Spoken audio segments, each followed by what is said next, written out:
Again, I don't know if you remember me, but I interviewed you at the University of Florida. That's right. That's podcast. But it's been a busy year since then. It's felt like almost 2 or 3 years. Yeah. So how would you rate, I guess, the administration, the direction of the country? Better than when we last spoke? Worse? I mean, better in some ways, I think the same in others. So I was very worried about the polarization of the country at the time we last spoke, if I recall correctly. Right. And I don't think that has alleviated in any way. I'm encouraged by the direction that the administration has taken with regard to policy. So if I had to grade the administration, I've told members of the administration this. I give them an A on executive policy. I give them like a C on negotiations with Congress, and I give them an F on communication skills because the fact is that I like a lot of the policy, but a lot of it is being poisoned in the public sphere by the rhetoric, or it's being overshadowed by the president fighting with LeVar Ball for some odd reason that no one understands. That does some damage, but as far as the policy, it's been more conservative than I think anyone had a right to expect, considering that President Trump basically campaigned as a third-party candidate, and now he's governing like Mike Pence would. Right. And so we'll say that you think communication is the worst thing that they've done. What, in terms of policy, what's the best decision the administration's made, you think? I mean, if you could name number one. Sure. I mean, the number one is still Justice Gorsuch, but after that, I would say the defeat of ISIS, the 12 appellate court appointments is the most of any president in the first year ever. The decision to move the embassy to Jerusalem is a major decision. Courageous decision, too. Very courageous decision. The slashing of regulations has been of major force. I did a whole column this morning where I ran down about 15 accomplishments that I think are worthwhile by the administration. So I want to move away from policy because I think the best way people to hear your political views is to obviously listen to your show, go to Daily Wire. But I was interning at Fox News this semester, and it seemed like almost every day I was there, you were on Fox News. So you seem to be on, I guess, you've always been popular, mainstream, but it seems like this year's been a really good year for you in that sense. You had that New York Times profile. Has that changed you at all? I mean, the fact that you're kind of being seen as the mantle holder for conservative millennials, has that added pressure to you at all? I mean, I hope not. I mean, what I've always felt is that my popularity is largely dependent on the ideas that I espouse. Right. So if I stop espousing ideas that I think are right, then the popularity goes away too. Right. So I hope that when people, like my work, great. I'm glad they find me entertaining. So does my wife. But I hope. And so do my children. But what I really hope is that they're engaging with the ideas that I'm pushing. So I would really hope that the additional attention on me this year is much more because I espouse ideas in a way that are, I hope, productive and useful and helpful for people, and that people are glomming onto that. If they're just doing it because they think I'm funny, then I'll take that too. But understandable. But I'm not looking to moderate my views. In other words, because the New York Times wrote something nice about me. Right. So what do you think is the biggest problem with conservative millennials, perhaps your biggest fans? I guess maybe that they're going to be facing as they get older, enter the workforce, maybe just with regards to their views, how they express their views. What's the biggest issue you see them facing? Well, I mean, I think that the biggest issue that they face is that there is a tendency to use social media to mouth off, and I think that people are going to write stuff on social media that's going to come back to haunt them in 5 years when they seek jobs. So I've always urged caution among conservative millennials, not because if you say something conservative, it'll finish your career, but because it's easy to get sucked into conversations where you're one-upping people and suddenly you write something dumb on Twitter and now it's out there forever for everyone, and that's foolish. And you got to be listen. When I was 19, I had the same tendency. I wrote a column when I was 19. I regret, that stuff happens. Right. But I think that we live in a very touchy age where people are out to get other people, and there's some sort of medal, the Twitter Medal of Honor that's pinned on people for targeting other people and finishing their careers for finding a tweet that's 11 years old or something. Right. So you got to be careful that way. And I think generally, what conservative millennials have to remember is to be brave, but to be brave in defense of values, not just to troll for the sake of trolling. Right. And that's the thing that I see. I think conservative millennials are better at it actually sometimes than people who are 65. I think some people who are 65 are so into the trollery of everything that's happening right now. They just love the memes of trains hitting CNN reporters, and people who are 65 are like, yeah, that's awesome. And I would suggest that this is not necessarily good for the promulgation of the conservative message, even if it's really funny. I would have to agree. So let's talk about actually those 65-year-olds. Really, any of the folks at home who are wondering, how do we hear more of Ben Shapiro? Because actually, since I did that interview with you, I have family members who are this Fox News demo, the older folks, and they're like, how do we, we didn't even know who he was. How do we listen to him? What do people get with a Daily Wire subscription? So, number one, there's a thing called the phone.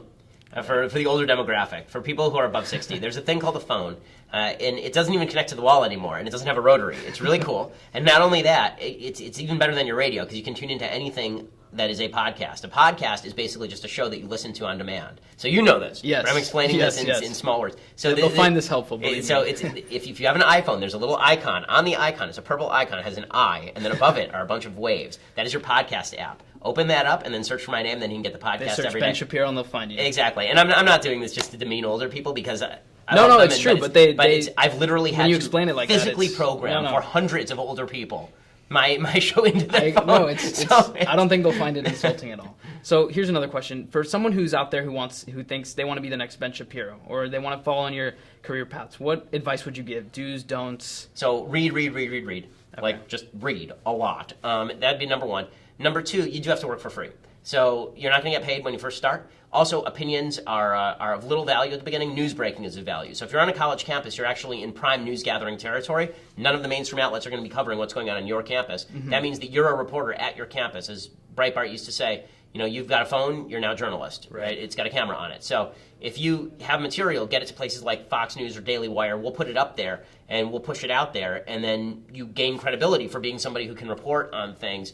And then as you get your name out there more, as you engage more in politics, there's sort of a natural growth process that occurs. It's funny because people look at my career and they say, well, you became, in the last couple of years, obviously you've gotten a lot bigger. And then if they have data before that, they go back to the Piers Morgan interview in 2013. And it's like, oh, you exploded then. I've been doing this since I was 17 years old, right? So I'm now 33. So I've been doing this for 16 years. Right. So I was an overnight success, at least a decade in the making. And that's typical of virtually every business. It's true in pundit world as well. Well, and it's good advice because you guys do that. I mean, Daily Wire has posted some of our stuff. There's also exactly. Campus Reform. TPUSA will do it. Tell us something that nobody knows about your career. Or, for example, something that I've been wanting to know. Is there like a conservative club with all these? Are you friends with any of the other speakers? Do you guys have like a group chat? Or are you only see them at these types of events and it's like, hey, how are you? So it depends on the conservative. So there's some of I would say that there is there are various cliques in the conservative movement. Exactly. I'd say for sure. I don't have Tommy on speed dial, but I have. But I mean, I know Tom, but I don't have Tommy on speed dial. But I have. I'm friends with David French at National Review. Some of the National Review guys I'm friends with. I'm friends with some of the Weekly Standard guys. I'm friendly with some of the hosts over at Fox News. Okay. So yeah, I mean, a lot of them are my peers. I mean, we're in the same business. Right. So. Yeah, I would say that I have good relationships with a lot of these folks, and we do talk politics sometimes. I will call up Dana Perino and we'll just chat about politics. Yeah, you're on her show often. Yeah. Which is I have to say that is definitely a cool perk of an exploding profile is getting to be friends with some people who I've admired for a long time. All right, so my last two questions, I'm going to nerd out a little bit. I saw your review for the Last Jedi. Yes. You were spot on. I think you were a little harsh out, but I'll agree with you 85 to 90%. Okay. So, but tell me. This is stuff I want to talk about. So good. Well, because what I wanted to see, I was waiting for that badass moment in the movie where Luke was going to get into a lightsaber duel with Snoke or Kylo or something, and as you said, we lost it. So what was one thing in the movie that you really wanted to see that you didn't get? Okay, so there were two things in the movie that if they had changed them, it would have changed a lot for me. Number one is you actually do get to see Kylo and Rey team up. Spoiler alert for people in the room who haven't seen it. Run away, go, run, quickly, go. Okay, so Kylo and Rey do team up, and it is awesome for 5 seconds, right? They have a great scene, and then Kylo immediately reverts back into I'm Anakin Skywalker, turning to the dark side. Okay, I didn't need a recasting here.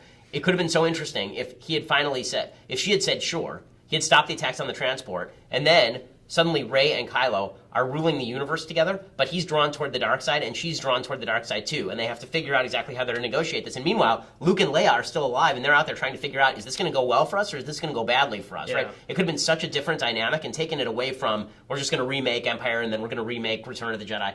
The other thing that had to change about the film is that you did have to have that moment with Luke being cool, but having it be an astral projection it undermines everything. Like it could have been, and they set the predicate for it, right? In Empire Strikes Back, there's the thing where Han is in the dining room and he shoots his blaster at Darth, and Darth holds up his hand and doesn't do anything. So when all the AT-ATs are firing on Luke and then he walks out of it, it doesn't have any impact if he walks out of it and it's a freaking hologram. That doesn't do anything. The whole point has to be that he's so powerful that he can withstand all of this, right? That would have been a cool moment, and it would have been enough for me. But I was not super. But what they really wanted is they wanted that closing shot of him with the two sons, just like it was back on Tatooine when he was a kid. It's really sad. My wife is not a huge Star Wars fan. I'm re-educating her in Star Wars, and so we were watching Episode 4. It's kind of hard to watch Episode 4 and 5 and 6 again to know what happens to them. It makes you sad because I grew up with all these characters, and now Yeah, Here's the irony. Disney makes Kylo the bad guy. Kylo's entire shtick is we have to kill all the old to make way for the new, right?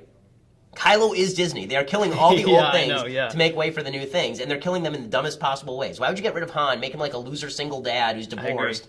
Like, what the hell? And then they take Luke and they turn him into like a curmudgeonly old bastard living on an island by himself and milking sea cows. Like, what? Like, that's your thing? If you're going to do that, at least have him redeem himself in some serious way. The reason I'm frustrated is not because I didn't love the movie. There were parts of it I really did like. Yeah, I thought the good parts were really, really good, and the bad parts were really, really bad. Well, okay, so I didn't even get to the subplot with Finn and Rose. First of all, Rose needs to go. Okay, when she died, I was like, okay, at least they got rid of Rose. Well, why do we get more backstory on Rose than Snoke? But no one knows the answer to these questions. No one also knows why it is that no one has ever thought before to fire a ship at light speed through another ship. Like, this is you could have taken out the Death Star this way. And then another huge problem. All three, if you count the Star Killer base, whatever. They don't make when I was a kid and I watched the originals, they made Darth Vader fearful. You were afraid of him. You were afraid of the Emperor. They make a mockery of Hux in the opening minute of the film. So you're like, why are they supposed to be afraid of this guy? This is my point about Kylo. Okay, in 4, 5, and 6, okay, Darth Vader goes for 3 movies without losing a lightsaber battle. He never loses a lightsaber battle, right? Even in the third one with Return of the Jedi, it's only when Luke fully unleashes the dark side of the Force that he's able to knock over Darth Vader. But Darth doesn't. He's 95 years old, and he doesn't lose a lightsaber battle for 3 episodes, and then he's only convertible in the last 5 seconds of his life. Yeah. Right? Kylo loses a lightsaber battle to a chick who's never picked up a lightsaber before in her entire life in the opening episode, and he's convertible in the first 5 minutes. So, like, where is he scary? And now there's no one scary left. They killed Snoke. There's no one scary. Yeah, so, like, who's scary now? I'm just. It makes me feel like Episode 8 was actually the end of the series, and now whatever comes next in Episode 9 is like it's the Avengers. I have no idea, but we appreciate your insight. And then lastly, can you give us a preview on what you're going to talk about later tonight? Star Wars. I mean, that's Star Wars. Now you've got me going. I'm just going to talk Star Wars. Hopefully, the crowd's Star review. Wars geek. Yeah, I'm just going to say, spoiler alert, everybody get out, and I'm just going to go off. There'll be people running. It'll be like a fire hazard, but go ahead. I'm just going to go off on Ryan Johnson for like an hour. That's all it's going to be. I feel bad for him lastly, really quickly, because I don't think it was necessarily his fault. He was dealt a bad hand by Abrams. Stupid Force Awakens. Force Awakens. Or they should have just let whoever started it should have had the vision to finish it. Why they switched directors? Because J.J. Abrams has no vision. All he did was remake A New Hope. Isn't he doing the last one? Yes. Oh, okay. Most great lens flare. Woohoo! J.J. Abrams. All right, Mr. Shapiro. So much anger. I appreciate it. Thank you so much.